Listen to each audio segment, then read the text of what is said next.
Anda masih mendengarkan Pro 4, Suara Budaya Sulawesi Selatan.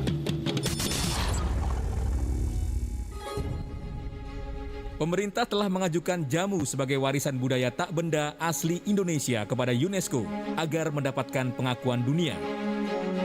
Lalu seperti apa bukti-bukti yang ada bahwa jamu memang betul-betul budaya asli Indonesia?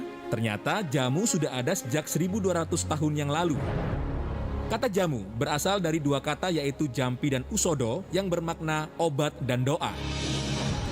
Data arkeologi menunjukkan masyarakat Jawa kuno telah melakukan pekerjaan di bidang kesehatan seperti yang ditemukan dalam relief Karmawi Bangga yang terletak di Candi Borobudur, Jawa Tengah 722 Masehi. Sementara itu di masa Kerajaan Majapahit sudah ada profesi acaraki, yaitu pekerjaan untuk orang yang handal meracik jamu.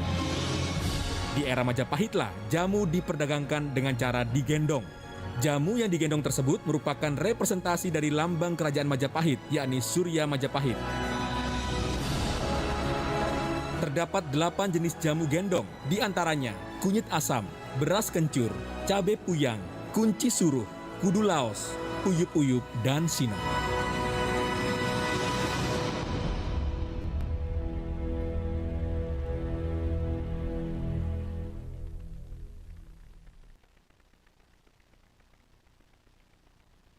Iya, Assalamualaikum warahmatullahi wabarakatuh. Shalom, selamat pagi, salam sejahtera.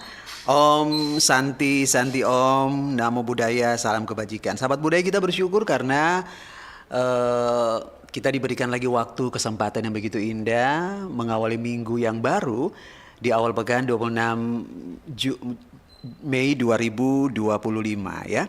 Dan ini tentu hal yang sangat istimewa, berjumpa kembali bersama narasumber kita, sahabat baik kita, yang nanti sebentar kita akan membahas sahabat budaya ini dalam program obrolan kuliner. Tema khusus Asta Cita Ekonomi Digital, Senin 26 Mei 2025 di program 4 dari Makassar. Nah, hari ini kita akan membahas sahabat budaya mengenai pengaruh personal branding UMKM kuliner dalam ekonomi digital bersama narasumber kami, Bapak Bahrul Ulum Ilham SPD MM. Assalamualaikum warahmatullahi wabarakatuh. Waalaikumsalam warahmatullahi wabarakatuh. Iya, terima kasih Pak hadir sama-sama. kembali ya. Kita berjumpa kembali, sehat Bapak? Alhamdulillah. Alhamdulillah, sehat, Pak. amin.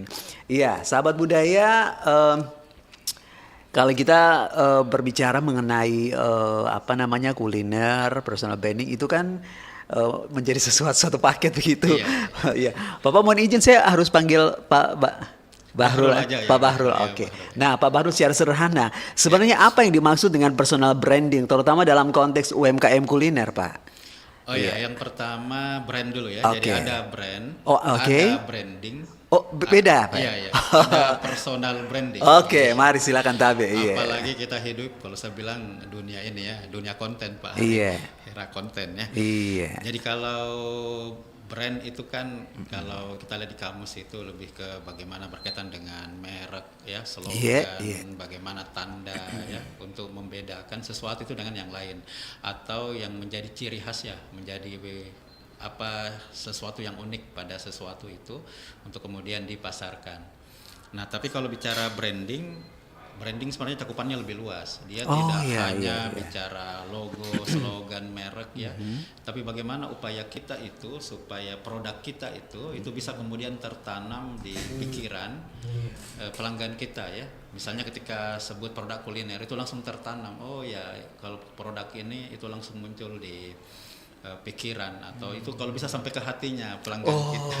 Nah, ada lagi personal branding. Personal branding berarti selfnya, orang sendirinya, kitanya. Karena memang kalau katanya Peter Montoya, ya Anda itu adalah sebuah brand. Anda adalah sebuah brand. Jadi bagaimana kita kemudian tanda kutip menjual citra diri kita itu kepada khalayak, kepada audiens. Jadi saya kira di situ. Jadi kalau dikaitkan dengan kuliner tentu ini ya sangat berkaitan sekali.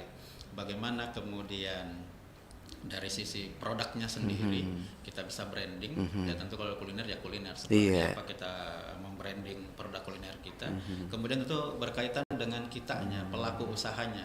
Nah, ini satu kesatuan karena apa yang Anda jual, apa produk yang kita sampaikan ke halayak kepada customer itu sangat bergantung bagaimana juga personifikasi kita, citra diri kita ya. Itu saya kira di situ.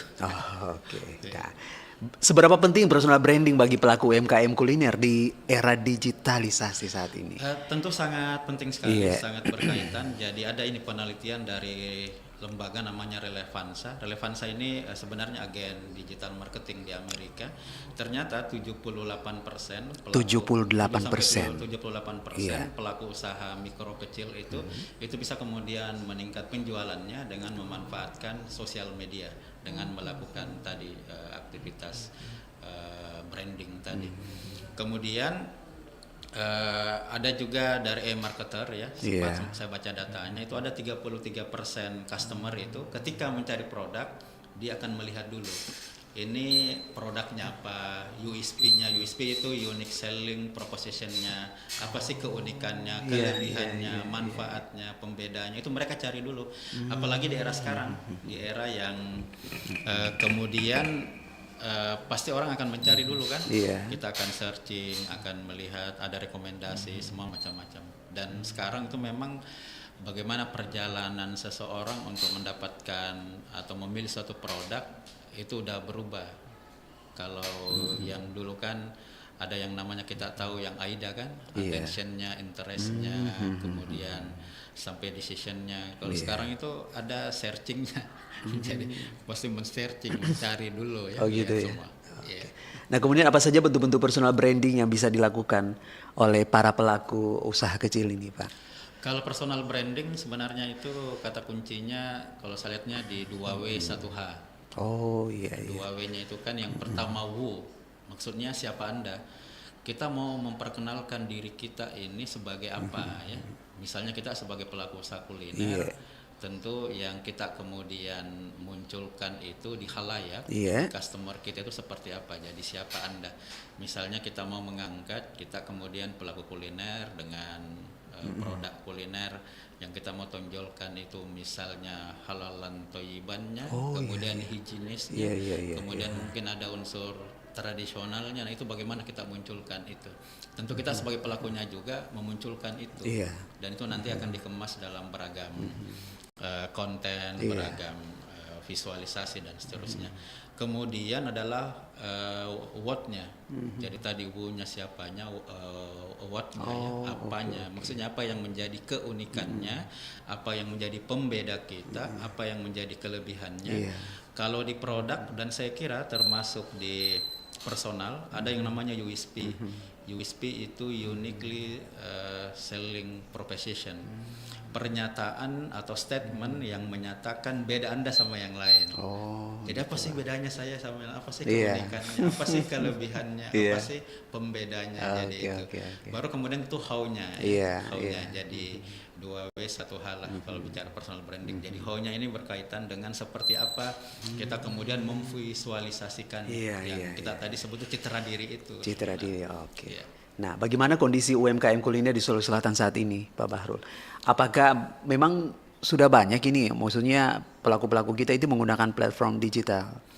Ya, kalau saya lihat secara umum dari tingkat literasi ya sebenarnya udah cukup bagus sebenarnya. Dalam artian udah banyak pelaku-pelaku UMKM kita itu menyadari ini pentingnya. Kemudian misalnya optimalisasi sosial media untuk mendukung bagaimana pemasaran dengan pendekatan branding ya, termasuk personal branding.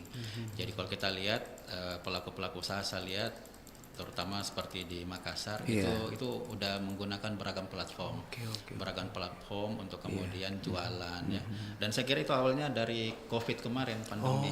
UMKM kita itu kan tanda kutip awalnya dipaksa, mereka kemudian memahami bahwa kalau saya tidak adapting, tidak beradaptasi dengan kondisi digital ya pasti akan tertinggal. Akhirnya mereka mau tidak mau belajar ya, kemudian bagaimana memanfaatkan sosial media. Akhirnya ya kalau kita lihat UMKM kita itu umumnya sudah ada setidaknya menggunakan itu. Tinggal memang bagaimana memfasilitasi, mensupport, mendukung mereka supaya lebih optimal ini menggunakan sosial media. Karena ini kan juga pasti ada beberapa hal penting yang jadi perhatian ya. Betul. Nah, Pak Bahrul, kemudian apakah ada pergeseran tren pelaku konsumen yang perlu disikapi oleh pelaku usaha kuliner kita? Iya, jadi beberapa tahun ini Iya. ada beberapa isu-isu Iya. yang harusnya memang itu direspon. Misalnya itu kalau saya lihat yang paling utama itu isu ini healthy ya, kesehatan. Kesehatan, iya. Kesehatan. Makanya kemudian orang akan cari apa produk-produk itu yang dijamin bahwa dia sehat ya. Jadi dia sehat. Jadi bagaimana kemudian tentu orang akan lihat komposisinya Iya, ya. Makanya ini juga tantangan bagi UMKM untuk kemudian mampu mengkomunikasikan bahwa secara komposisi, Iya. secara kandungan itu sehat ya. Itu salah jadi tren dunia juga. Kemudian tentu isu berkaitan dengan pemenuhan, berkaitan dengan sertifikasi dan standar. Sertifikasi dan standar. Ya, Oke. termasuk misalnya kan sekarang itu tentang sertifikasi halal ya. Iya, Halal iya, ini kan iya. wajib lah Betul, bagaimana kemudian pelaku UMKM itu apalagi kuliner untuk kemudian itu tersertifikasi. Nah, sertifikasi halal ini kan ada yang dia self declare, yang dia kemudian menyatakan bahwa dia memang halal. Ada juga yang reguler yang memang itu serangkaian prosedur yang harus dipenuhi. Itu yang perlu juga dipenuhi. Termasuk beberapa standar-standar, misalnya standar untuk tata kelola pangan yang baik, bagaimana CP ya, cara pengelolaan olahan yang baik ya. Kemudian standar-standar berkaitan dengan mutu dan lain-lain. Kemudian yang saya lihat yang jadi tren lagi sekarang itu isu ini, sustainability, isu keberlanjutan, isu green, isu lingkungan. Bagaimana produk-produk kita itu juga misalnya limbahnya, sampahnya itu misalnya bisa diolah kembali atau tidak merusak lingkungan, itu menjadi pembeda juga keunikan yang lain. Apa tantangan umum yang dihadapi UMKM kuliner dalam memasarkan produknya di era digital ini, Pak Bahrul? Ya, tantangan untuk pemasaran memang kalau saya melihatnya itu yang pertama, kalau saya rangkum ini ya, setidaknya 4C ini. Yang pertama itu karakter orangnya tadi. Tadi itu personal branding tadi itu. Jadi sebenarnya personal branding ini kan bukan pencitraan. Beda itu pencitraan dengan personal branding. Karena begini, pencitraan itu biasanya lebih ke tanda kutip, ada kayak manipulatif tanda kutip supaya kemudian halayak itu bisa kemudian tertarik atau apa. Tapi kalau kita bicara personal branding, sebenarnya siapa kita sebenarnya, esensi kita yang sebenarnya. Jadi bukan dia dimanipulasi, bukan dia dipoles-poles yang kemudian hanya sekedar tanda kutip pencitraan tadi, tapi memang dia lahir dari sebuah jati diri yang khas, yang kemudian unik, yang punya dari sisi keterampilan, punya kepemimpinan, punya kelebihan. Itu yang kemudian yang kita visualisasikan, tapi dia bukan sekedar visual, tapi memang dia substantif. Jadi kan karakter orangnya yang punya nilai-nilai, punya jati diri, yang bukan kemudian hanya sekedar visual tanpa substantif itu. Jadi memang karakter. Jadi karakter entrepreneur unggul itu harus muncul memang. Kemudian yang kedua itu kreativitas. Jadi di era konten hari ini memang harus kita kreatif, memanfaatkan ini ya. Memanfaatkan tools. Sekarang lagi rame kan artificial intelligence itu. Aduh, itu luar biasa itu. Sekarang foto yang kurang bagus pun kemudian masukkan di AI, buatkan prompt langsung jadi foto yang sangat bagus. Bahkan video-video singkat itu kan bisa muncul semua. Jadi itu creativity. Jadi creativity bagaimana kita kemudian melihat peluang ini, kesempatan untuk kemudian bisa memanfaatkan untuk pemasaran misalnya teman-teman kuliner. Kemudian yang ketiga itu adalah berkaitan dengan ini connected ya, connected ini maksudnya memang mau tidak mau kita harus terhubung dengan dunia luar. Dalam artian bukan hanya bicara lagi sekedar lokal produk, bagaimana produk-produk kuliner ini bisa juga terangkat, dia jadi brand yang kemudian itu bisa menjadi menasional bahkan mengglobal. Makanya dia harus connected dan memanfaatkan. Dan yang terakhir memang adalah kompetensi. Jadi ini berkaitan bagaimana penguatan kapasitas diri kita sebenarnya. Kalau kembali ke tema besar kita personal branding, sebenarnya itu ada 3 kata kunci memang. Yang pertama itu berkaitan dengan bagaimana kita memiliki keunikan tadi, kekhasan tadi. Kemudian yang berikutnya itu berkaitan dengan bagaimana ada konsistensi. Jadi konsisten kita menyampaikan citra kita bahwa memang seperti inilah adanya, yang kemudian itu dia connecting dengan produk kita misalnya, dan dia relevan. Artinya relevan dengan halayak. Jadi kalau misalnya kita sebagai pengusaha kuliner, tentu bagaimana relevan dengan halayak tadi, misalnya isu-isu bagaimana bahwa kita ini udah sesuai dengan standarisasi dan legalitas yang ada, halalan thayyiban, terpenuhi sertifikasi halalnya dan lain-lain. Tinggal bagaimana tadi mengemasnya secara menarik dan bukan cuma sekedar visual tadi, tapi memang dia inherent dengan substansi, dengan produk yang betul-betul bermutu tentunya. Iya, Pak Bahrul, kita jeda sejenak dulu 1 menit. Sahabat Muda jangan kemana-mana, kami akan kembali sesaat lagi. Tasmu keren loh, motifnya unik. Ini seperti motif di sarung sutra. Nyaman ya? Beli di mana? Iya, ini tas Bahaya pinjaman online. Pinjaman online atau yang sering kita sebut dengan pinjol merupakan sebuah fasilitas peminjaman uang yang dikeluarkan oleh lembaga keuangan tertentu secara online. Mulai dari tahap pengajuan, persetujuan hingga pencairan dana dilakukan secara online atau dikonfirmasi melalui telepon maupun SMS.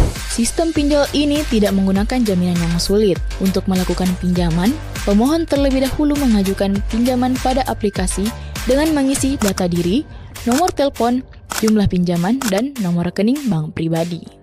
Pinjol mulai marak di Indonesia pada tahun 2016. Faktor-faktor yang mendorong munculnya pinjol adalah rendahnya penetrasi kartu kredit di Indonesia. Kemudian munculnya peraturan OJK nomor 77-POJK.01-2016 tentang layanan pinjam-meminjam uang berbasis teknologi informasi. Awalnya, pinjol lebih banyak digunakan untuk membantu usaha mikro kecil dan menengah atau UMKM lokal. Namun, seiring dengan perkembangannya, pinjol juga mulai digunakan oleh masyarakat umum untuk berbagai keperluan seperti konsumsi, pendidikan, dan kesehatan. Perkembangan pinjol di Indonesia cukup pesat. Hal ini dibuktikan dengan munculnya berbagai perusahaan peminjaman online dan banyaknya masyarakat yang menggunakan jasa pinjaman online. Perkembangan pinjaman online ini juga ditandai dengan munculnya perusahaan pinjaman online yang ilegal.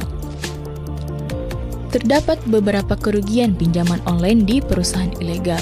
Pertama, perusahaan tersebut tidak memiliki lisensi, biasanya menawarkan pinjaman dengan syarat dan bunga yang tidak sesuai dengan aturan. Kedua, data pribadi dapat diakses jika pemohon tidak segera melunasi tagihan utang. Ketiga, bunga tinggi saat penagihan yang tidak diketahui pemohon. Keempat, penagih agresif yang terkadang mengancam pemohon. Kelima, penyembunyian informasi penting yang dapat menyebabkan kesalahpahaman atau penipuan. Sepanjang tahun 2023 ditemukan sebanyak 25 orang bunuh diri karena pinjol, bank keliling, dan bank emok atau yang dulu sering dikenal sebagai rentenir. Jumlah tersebut merupakan jumlah tertinggi dalam 5 tahun terakhir. Kasus bunuh diri tersebut sangat mencemaskan dan menjadi pertanda ceria ya. Nah, Pak Bahrul, kemudian langkah pertama apa yang harus dilakukan oleh UMKM untuk memulai membangun personal branding itu sendiri? Iya, jadi kembali tadi yang 3 kunci itu dulu, yang 2W1H tadi. Jadi kita harus tahu siapa kita ya, kemudian bagaimana keunikan, pembeda, kelebihan kita, dan baru kita bicara caranya tadi. Nah itu kemudian kita bisa breakdown jadi beberapa langkah-langkah. Yang pertama tentu adalah kita lakukan penelitian. Maksudnya penelitian begini, kita coba mencari tahu segmen kita siapa, makanya penting sekali nih tahu segmennya. Ini produk kita segmennya siapa sih? Apakah dia kemudian orang kantoran, apakah dia ibu rumah tangga yang seperti apa, kelas menengah, menengah ke rendah ke, nah itu. Jadi memang harus diawali dengan riset, penelitian. Jadi marketing research, tapi ini tidak mesti yang seperti kayak kampus lakukan, yang sederhana aja. Kita bisa baca ya, tadi tren-tren gitu, misalnya anak muda gimana, siapa yang dia suka, misalnya seperti itu. Tentu juga ini nanti berkaitan dengan bagaimana pemilihan dan penggunaan ini platformnya ya. Tentu beda penggunaan misalnya platform Facebook dengan Instagram, TikTok. misalnya TikTok kan sekarang yang banyak kan TikTok memang ya. Jadi itu yang luar biasa. Nah setelah itu nanti kita akan membuat tentu konten-konten yang relevan ya, yang relevan. Jadi kalau itu nanti akan menyesuaikan platformnya seperti apa dan seterusnya. Baru kita tentunya harus ada interaksi. Ya, bagaimana kita ada interaksi. Dan ini tentu memang harus di-manage juga. Jadi dalam artian misalnya kita buatkan semacam rancangan, misalnya setiap pekan kita nanti konten apa ya. Ada yang sifatnya edukatif, ada yang sifatnya informatif, ada misalnya behind the scene dapur kita seperti apa atau apa-apalah yang itu kemudian perwujudan dari personal branding tadi. Dan ini tentu kembali ke 3 kata kunci tadi itu, berkaitan dengan seperti apa keunikan kita tadi, kemudian konsistensi, kemudian relevansi, itu sebenarnya jadi 3 hal yang penting tadi. Nah, bagaimana peran media sosial dalam membangun branding kuliner? Platform mana yang sebenarnya paling efektif untuk bisa memaparkan, maksudnya teman-teman UMKM ini? Iya, memang kalau bicara branding sekarang tidak bisa dilepaskan dari sosial media. Sosial media itu udah jadi tak terpisahkan ya. Karena sekarang kalau bicara kuliner, orang makan pun difoto kemudian di-share ya. Udah lifestyle ya.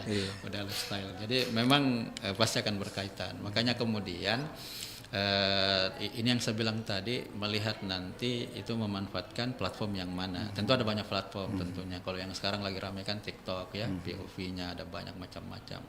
Dan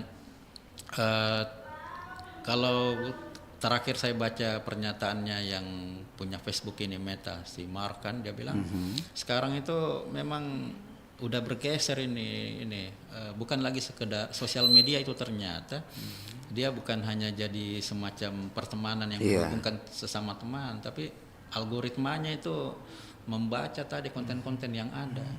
Jadi kalau konten-konten kita yang kita buka, yang banyak kita lihat itu kuliner, itu akan mengkonekkan kita semua dengan itu. Algoritmanya udah seperti itu, bukan lagi sosial media. Itu namanya sosial media kan untuk kita biasa cari teman kuliah, teman. Enggak itu lagi, memang udah bergeser ke algoritmanya semua ke konten.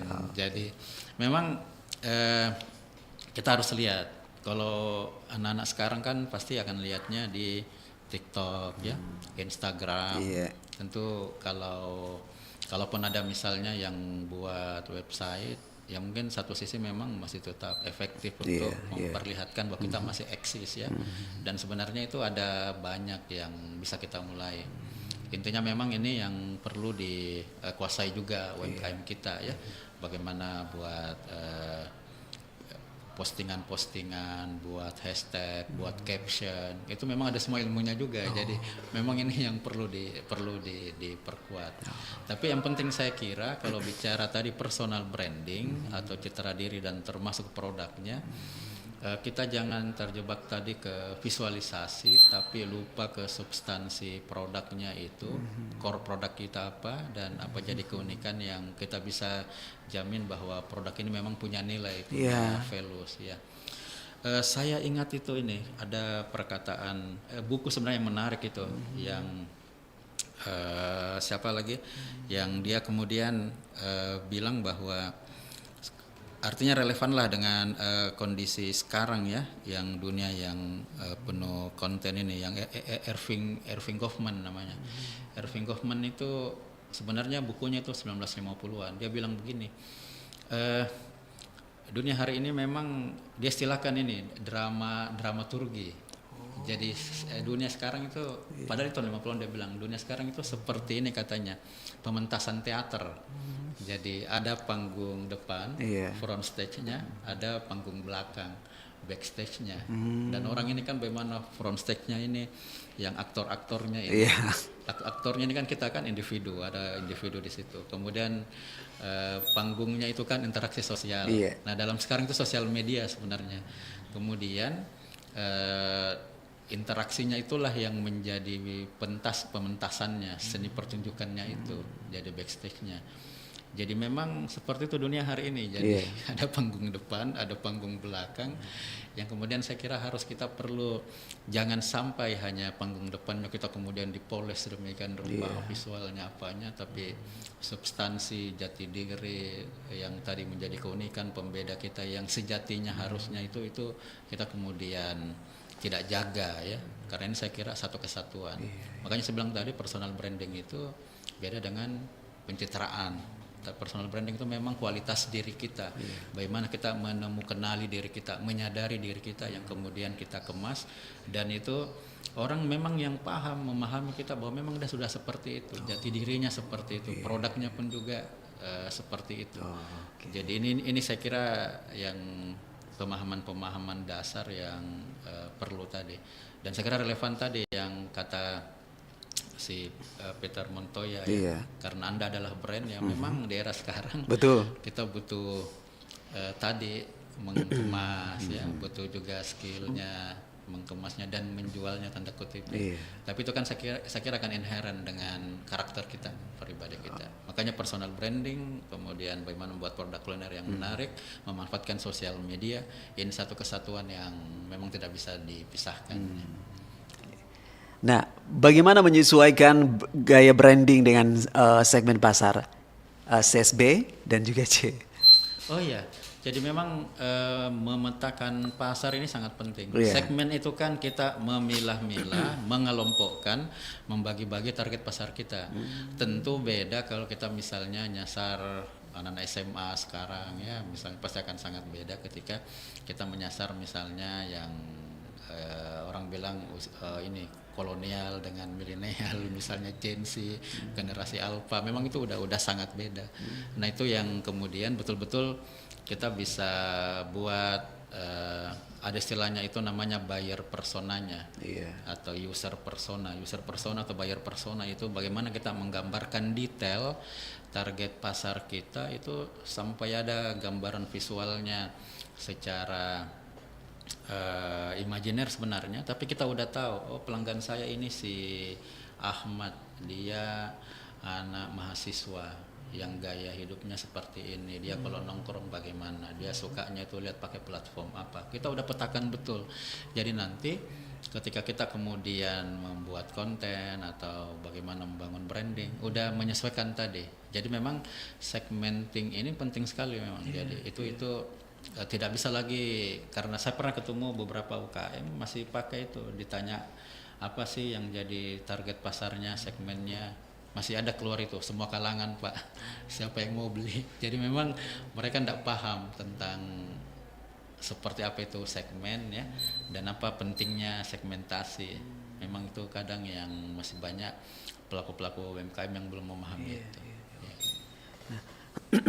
Apa dampak nyata dari personal branding terhadap penjualan atau kepercayaan konsumen ini? Ya, jadi personal branding memang itu dia akan sangat berkaitan nanti dengan penjualan pastinya. Karena produk yang Anda jual itu tentu juga akan berkaitan dengan siapa yang penjualnya pastinya ya. Dan itu memang harus kita komunikasikan. Tentu harapannya dengan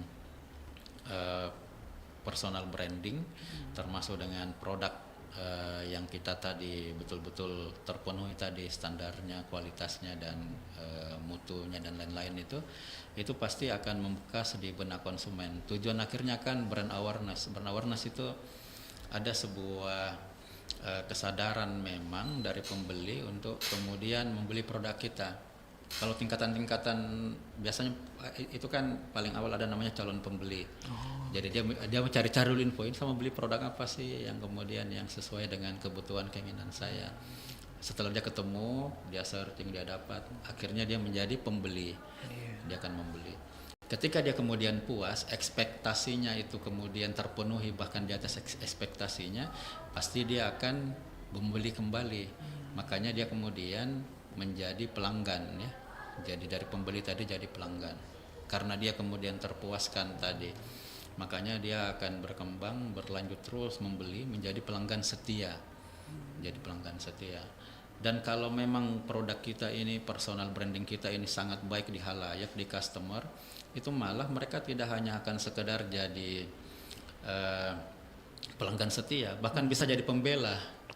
Jadi kalau produk kita ada yang jelek-jelek kan, ada yang ini produknya nggak bagus, ini begini, dia yang bela kita, dia yang enggak, ini saya udah lama beli produknya, satu keluarga saya pakai ini, jadi testimoninya, dukungannya, dia udah jadi pembela. Itu kalau bisa seperti itu kan sangat bergantung tadi dari produk kita memang, kemudian personal branding kita itu, dan memang itu dibangun sebenarnya itu adalah kembali ke yang penting sekali di hari ini, integritas. Kalau kita bisa mengkomunikasikan bahwa kita secara pribadi ini punya integritas, produk kita juga kita tidak buat sekedar asal-asalan, betul-betul mutunya, jaminan-jaminan standarnya, sertifikasinya, layanannya, ini saya kira akan tadi itu, orang akan makin percaya, kemudian akan membeli produk kita, bukan hanya repeat order, tapi memang tadi bahkan jadi pembela. Dan itu kan memang butuh panjang, memang butuh proses yang dia bukan simsalabim proses instan. Karena hari ini kan juga banyak yang serba instan. Bikin ini langsung enggak melihat ke belakangnya. Yang penting produk terjual, enggak lihat di belakangnya. Ya memang targetnya dia hanya transaksi tok saja, jangka pendek, enggak bicara jangka panjang untuk keberlanjutan. Ya dia sebatas itu saja. Ketika udah terpenuhi itu, ya udah produknya akan tidak lanjut lagi, berhenti. Kita kan ingin bisnisnya itu, produknya itu dari generasi ke generasi, yang kemudian apalagi kalau bisa jadi ikon lokal ya, jadi branding lokal. Kan kita di Sulsel ini kan ada begitu banyak ya yang udah turun temurun. Kuliner ini, brand ini udah generasi keberapa yang diturunkan. Itu pasti dia punya nilai-nilai, punya prinsip, punya jati diri yang membuat dia itu terus bertahan. Nah, nilai-nilai jati diri, values entrepreneur itu kan yang harusnya bisa kita pelajari, bisa direplikasi, dan bisa jadi pembelajaran kita juga untuk UMKM yang lain. Nah, itu dari sisi yang maksudnya yang tidak pernah terpikirkan gitu. Nah, kemudian bagaimana kalau misalnya dari sisi investasi, program pemerintah, apakah ini juga branding ini juga bisa menarik? Iya, saya kira banyak program ya, seperti kami di PLUT, Pusat Layanan Usaha Terpadu, itu juga ada program juga memang untuk membantu UMKM untuk peningkatan skillsnya.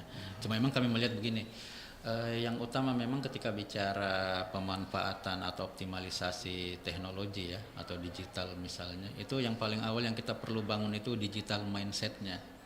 Digital mindset itu dalam artian bagaimana bangun awareness ya, kesadaran pelaku usaha bahwa memang hari ini mau tidak mau mereka harus beradaptasi. Nah, untuk beradaptasi itu mereka harus jadi pembelajar. Kita bangun growth mindset-nya, mindset yang bertumbuh, bahwa sekarang eranya kita harus terus belajar, kemudian memanfaatkan peluang-peluang itu, dan itulah yang kita kemas tadi jadi program dalam bentuk pelatihan, pendampingan. Jadi dia harus secara fundamental dulu, digital mindset-nya udah bagus, fundamental bisnisnya, karakternya sebagai entrepreneur udah cukup bagus, barulah kemudian kita bicara teknisnya, bagaimana buat konten, bagaimana buat foto yang bagus, bagaimana kemudian membuat hashtag, membuat caption, itu saya kira yang berikutnya. Tapi kita berharap fundamentalnya dulu, bahwa cara-cara instan, cara-cara yang kemudian tanda kutip manipulatif, karena terus terang juga ada beberapa kejadian yang karena tadi berkaitan sebenarnya dengan karakter, mentality. Jadi tidak melayani customer dengan baik, janji tidak ditepati ya, atau misalnya apa yang disampaikan di konten jauh sekali dengan yang sebenarnya. Itu kan akan justru mempengaruhi nanti ke customer. Makanya saya bilang tadi memang ini integritas, memang bagaimana kita mampu meyakinkan orang sangat paham kita bahwa ini orangnya sangat, pelaku usahanya ini betul-betul integritasnya tidak diragukan. Kalau kita pesan dijanji 2 hari bahkan sebelumnya udah dipenuhi.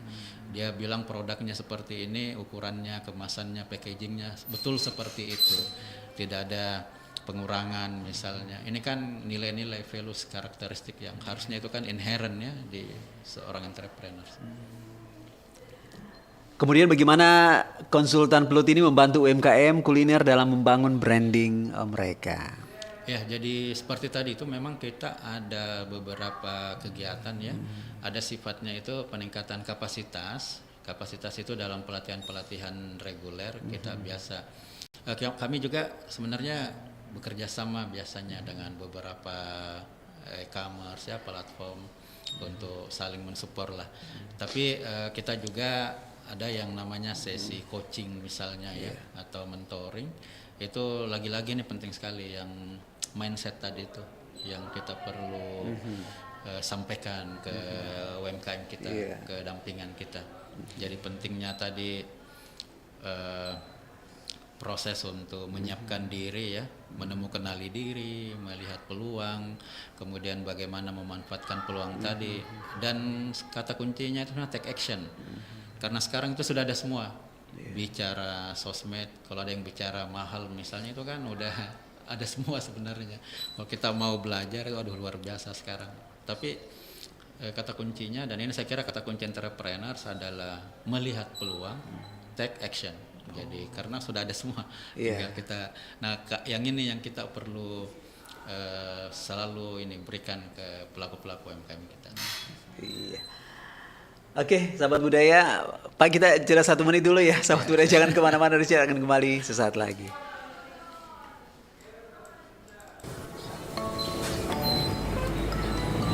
Pak Rama, saya dengar usaha Bapak semakin berkembang ya. Apa sih rahasianya? Betul Bu Dini, alhamdulillah usaha saya mulai dikenal banyak orang. Kuncinya ada di kualitas dan terus belajar. Selain itu, saya juga rajin memanfaatkan media sosial untuk promosi. Wah, hebat sekali. Bagaimana sih caranya, Pak? Ini juga atas dukungan pemerintah, Bu. Ada program pelatihan untuk digital marketing yang difasilitasi oleh pemerintah. Dan juga ada bantuan modal yang diberikan untuk usaha kecil agar lebih mudah berkembang. Wah, saya juga ingin ikut program itu, Pak. Syaratnya apa saja ya? Ibu bisa mendaftarkan diri di Dinas Koperasi dan UKM di kota ini. Nanti Ibu boleh sama saya ke sana. Mari dukung usaha mikro, kecil, dan menengah UMKM di Indonesia. Dengan bersama-sama kita membangun ekonomi yang kuat dan berdaya saing. Ayo, majukan UMKM Indonesia.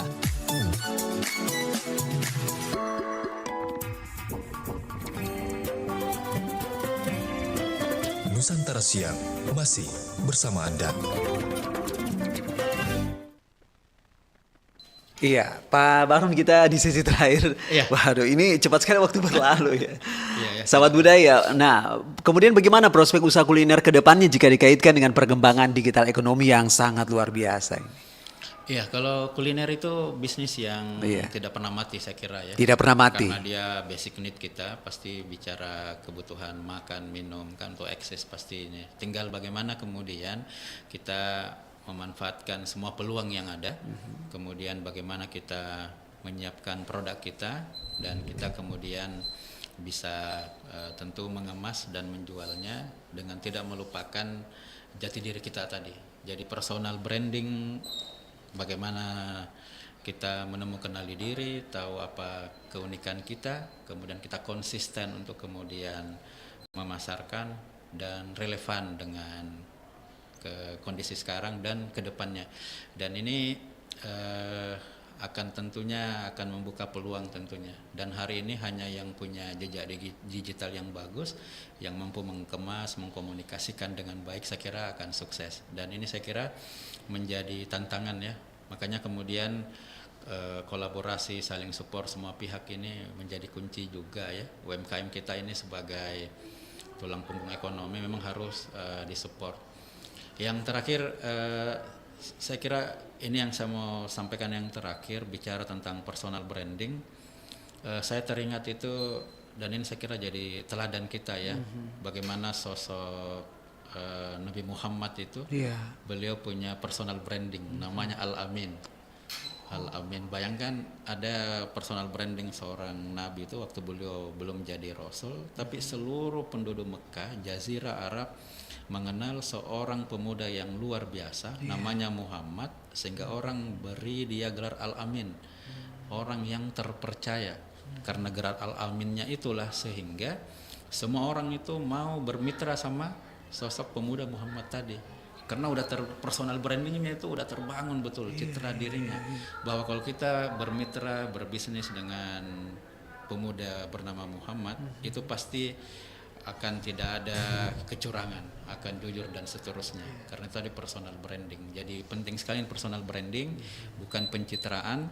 Karena personal branding itu sebenarnya bagaimana kita mengeksplor, bagaimana kita menemukan jati diri kita, kemudian kita komunikasikan, dan dia bukan sesuatu yang dibuat-buat, apalagi tipu-tipu, tapi memang sudah inherent yang sebuah karakteristik unggul yang ada pada diri kita. Dan apapun yang kita kerjakan, buat produk, buat relasi, berkomunikasi sama orang, ini pasti akan menghasilkan yang optimal tentunya.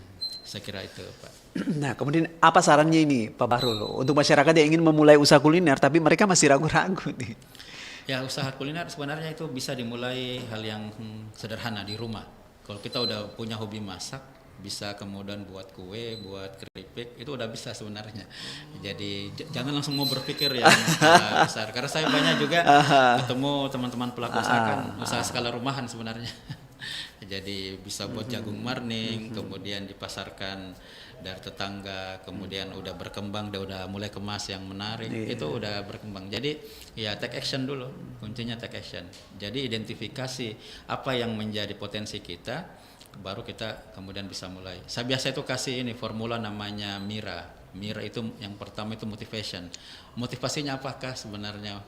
Hanyakah sekedar yang penting mengisi waktu, atau memang misalnya bisnisnya ini untuk bisa berkembang besar, diwariskan, itu kan kalau motivasinya biasa-biasa ya actionnya juga biasa-biasa.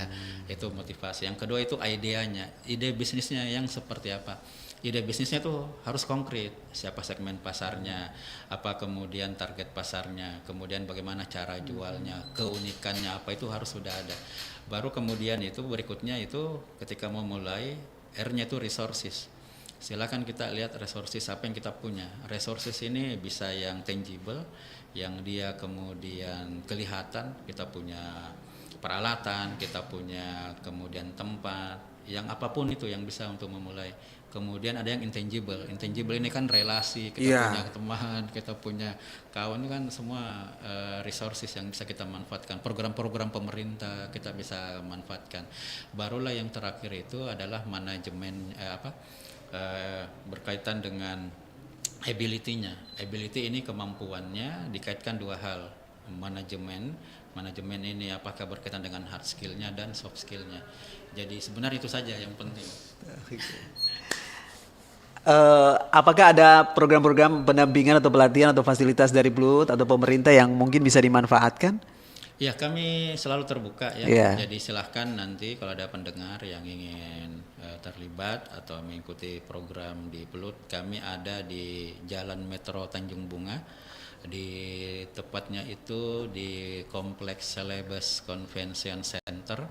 Jadi di situ ada memang gedung, dan tahun ini itu kita udah mulai mengoptimalkan ada 3 inkubator kita. Ada inkubator kuliner. Inkubator kuliner itu memang kita ada ruangan, di situ tersedia alat-alat masaknya, ada set kompornya, ada oven lain-lain. Itu bisa dipakai untuk latihan atau bagaimana mendesain atau mengembangkan produk. Kita juga ada inkubator fashion. Inkubator fashion itu nanti yang punya ide-ide untuk fashion lokal ya. Itu ada mesin jahit, ada beberapa yang bisa untuk pengembangan produk. Terakhir kita ada inkubator digital. Kita ada ruangan, ada puluhan unit komputer untuk memberikan penguatan tadi, termasuk tadi bagaimana buat konten, bagaimana kemudian pelatihan digital, itu ada semua. Jadi kita tentu sangat mensupport ya. Jadi bisa langsung jalan-jalan ke kantor kami di Pusat Layanan Usaha Terpadu. Di Kompleks Celebes Convention Center. Nah, mempertegas lagi nih Pak Bahrul, 3 hal penting yang harus diingat oleh pelaku UMKM kuliner soal branding di era digital. Ya, kalau personal branding tadi itu adalah kenali diri, apa jadi keunikan. Kemudian yang kedua adalah konsistensi, kemudian yang ketiga relevansi. Itu untuk personal brandingnya. Tapi kalau produknya sendiri adalah temukan apa yang menjadi unique selling propositionnya kita. Apa statement yang menyatakan kita beda sama yang lain, dan bagaimana kemudian nilai tambahnya, dan berikutnya adalah bagaimana mengkomunikasikannya dengan memanfaatkan semua peluang-peluang tools-tools digital yang ada, dan jangan lupa untuk selalu membuat jejaring ya, berkoneksi dengan yang lain. Jadi kembali yang tadi karakter, kemudian berkaitan dengan creativity, connected, dan competence. Itu saya kira beberapa kata-kata kunci untuk dialog kita pada siang hari. Iya. Tapi ini menutup dari perbincangan kita pagi jelang siang ini, Pak Bahrun, mungkin pesan singkat, closing statement untuk merangkum semua yang kita sudah bicarakan dari awal tadi sampai yang ini. Closing statement ya, kita hidup di era konten. Jadi siapapun bisa buat konten hari ini, sehingga bagaimana kita kemudian melihat ini sebagai peluang, dan yang penting adalah jangan kemudian kita lepas kendali hanya menjadi pencitraan tanpa jati diri kita yang sebenarnya.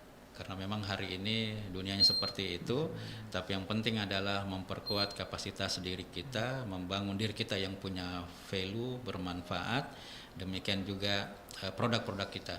Dan kata kunci yang terakhir adalah bangunlah integritas, karena tidak ada yang bisa menggantikan integritas di dunia yang kompleks sekali pada hari ini. Itu. Oke. Pak Bahrul, terima kasih sekali, sahabat budaya. Ya, Om Rudi, terima kasih. Terima kasih, hari ini kita sudah berbincang dengan begitu sangat istimewa, narasumber kita juga sudah berbagi hal-hal yang sangat istimewa juga untuk kita. Bapak, nanti umur panjang kita ketemu lagi ya, dengan topik-topik yang sangat istimewa. Sahabat budaya Dijar pamit. Assalamualaikum warahmatullahi wabarakatuh. Waalaikumsalam warahmatullahi wabarakatuh. Kopinya enak banget jadi. Aku selalu suka ngopi di sini. Iya Fajar, ini memang warung kopi favorit aku. Selain kopinya enak, kita juga ikut mendukung usaha kecil di sekitar kita. Benar juga ya, UMKM seperti warung kopi ini penting banget buat ekonomi kita. Tepat sekali. UMKM memberikan lapangan pekerjaan bagi banyak orang dan membantu pertumbuhan ekonomi lokal. Selain itu, produk UMKM seringkali punya kualitas yang bagus dan unik. Aku selalu senang membeli barang-barang buatan lokal.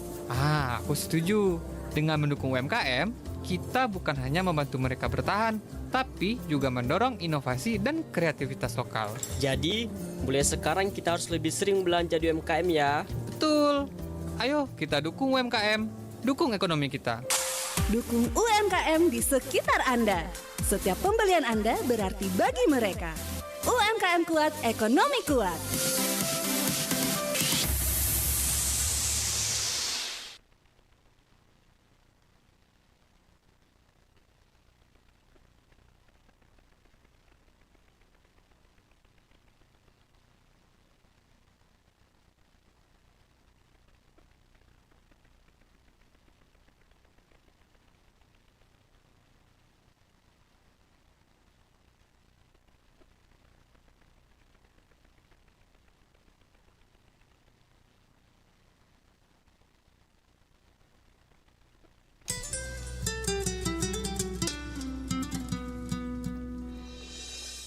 Ibnu Qayyim al-Jauziyah berkata, dunia ini ibarat bayangan. Kalau kau berusaha menangkapnya, ia akan lari. Tapi kalau kau membelakanginya, ia tak punya pilihan selain mengikutimu.